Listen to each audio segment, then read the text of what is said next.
વડોદરા શહેરના કારેલીબાગ વિસ્તારમાં આવેલ નમો કમલમ કાર્યાલય ખાતે વડોદરા શહેર ભાજપા દ્વારા પ્રજાસત્તાક પર્વની ઉજવણી કરવામાં આવી।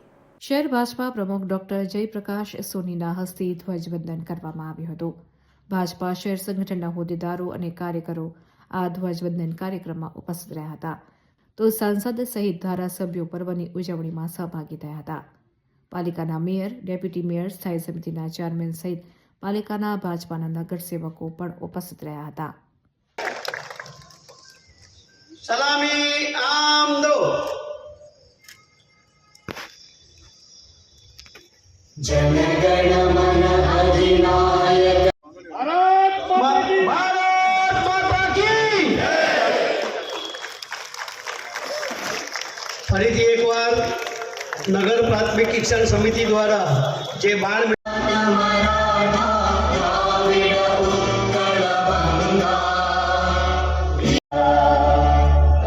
शुभ नामे जागे तब शुभ आशीष गण मंगलदायक जय हे भारत भाग्य विधाता जय हे।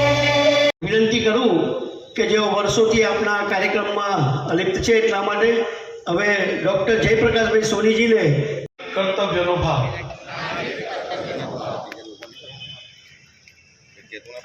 દુર્ગા ધારિણી એવા અનેક પ્રકારના સ્તોત્રમાં જે પ્રકારનું વર્ણન છે એ આના દીકરીને સમજાવે છે અને સમજાવતા સમજાવતા આ તહેવાર રાષ્ટ્રીય તહેવાર તરીકે આપણે ઉજવીએ છીએ। સર્વે મંચસ્થ મહાનુભાવો અને ઉપસ્થિત કે મોડું મીઠું અને ગુબ્બારા લઈ આવે, જેથી કરીને માન્ય નેતાઓ શ્રી એ રચના થઈ એની પાછળ એક રોચક કહાની છે। એમના જે દીકરી હતી દુર્ગા ધારિણી એવા અનેક પ્રકારના સ્તોત્રમાં જે પ્રકારનું વર્ણન છે એ આના દીકરીને સમજાવે છે અને સમજાવતા સમજાવતા કે મોડું મીઠું અને ગુબ્બારા લઈ આવે, જેથી કરીને માન્ય નેતાઓ શ્રી એ રચના થઈ એની પાછળ એક રોચક કહાની છે। એમના જે દીકરી હતી, આ પ્રશ્નમાંથી વંદે માતરમ ગાનની રચના થઈ છે અને એમના આ પિતાએ ત્રીજું છે આપણી વિરાસતનું ગૌરવ, ચોથું છે એકતા અને એકજૂટતા। આજના પાવન પર્વ નિમિત્તે હું હાર્દિક અભિનંદન અને આભાર સ્વાગત કરું છું। અહીંથી ધારાસભ્ય શ્રી ચૈતન્યભાઈ, ધારાસભ્ય શ્રી કેવુરભાઈ, ડેપ્યુટી મેયર શ્રી, ત્રીજું છે આપણી વિરાસતનું ગૌરવ, ચોથું છે એકતા અને એકજૂટતા। ભારત માતા કી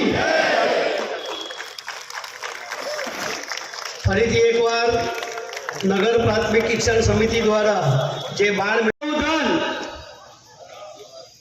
વિશ્રામ એક સાથ સાવધાન। હવે હું મયુર 8 વાગ્યાથી મયુર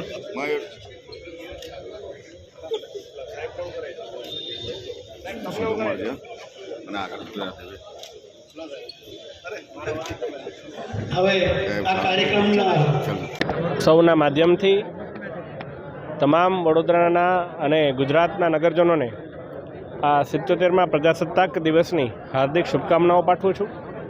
જે પ્રકારે પહેલાં જ્યારે દેશ અને દેશનું બંધારણ એ લોકો દ્વારા, લોકોના પ્રતિનિધિઓ દ્વારા બનાવી અને લોકોને જ્યારે સોંપવામાં આવ્યું અને ત્યારથી બંધારણ સર્વોપરીના ભાવથી જ્યારે આપણે સૌ એક નાગરિક કર્તવ્યનું પાલન કરી રહ્યા છે, ત્યારે આવનારા સમયની અંદર જ્યારે આપણો દેશ વિકસિત ભારત બનવા તરફ આગળ વધી રહ્યો છે, ત્યારે આવો આપણે સૌ માન્ય વડાપ્રધાન શ્રી નરેન્દ્રભાઈ મોદીજીના હાથ મજબૂત કરી અને આપણા કર્તવ્યનું પણ પાલન કરીએ અને દેશ માટે, વિકસિત ભારત બનાવવા માટે આપણે સૌ આપણી યથાશક્તિ મહેનત કરીએ।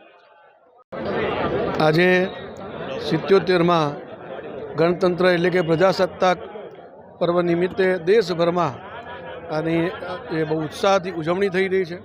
ભારતીય જનતા પાર્ટી વડોદરા મહાનગર કાર્યાલય ખાતે પણ આ ગણતંત્ર દિવસની કાર્યકર્તાઓની ઉપસ્થિતિમાં ઉજવણી થઈ. ધ્વજવંદન અને પ્રાસંગિક ઉદ્બોધનનો કાર્યક્રમ આયોજિત થયો. ભારતને વિકસિત બનાવવા માટે જે અથાગ મહેનત કરી રહ્યા છે માનનીય નરેન્દ્રભાઈ મોદી સાહેબ, જે પોતાના જીવનનો ક્ષણ ક્ષણ કણ કણ દેશને સમર્પિત કરીને ભારતના નાગરિકો માટે સેવા માટે આપી રહ્યા છે અને ભારતને વિકસિત બનાવવા માટે અગ્રેસર છે. એમના આપેલા પંચપ્રણ એમની સૌને યાદ અપાઈ છે. વિકસિત ભારતનો સંકલ્પ પણ આપ્યો અને એની દિશા પણ આપી છે. આ દિશા આ પ્રણ ઉપર સૌ નાગરિકો એકજૂટ થઈને સંગઠિત થઈને કામ કરે અને ભારતને ઝડપથી વિકસિત બનાવવા માટે આગળ વધે. આ ગણતંત્ર દિવસની હું સૌને હાર્દિક શુભકામનાઓ પાઠવું છું. ધન્યવાદ.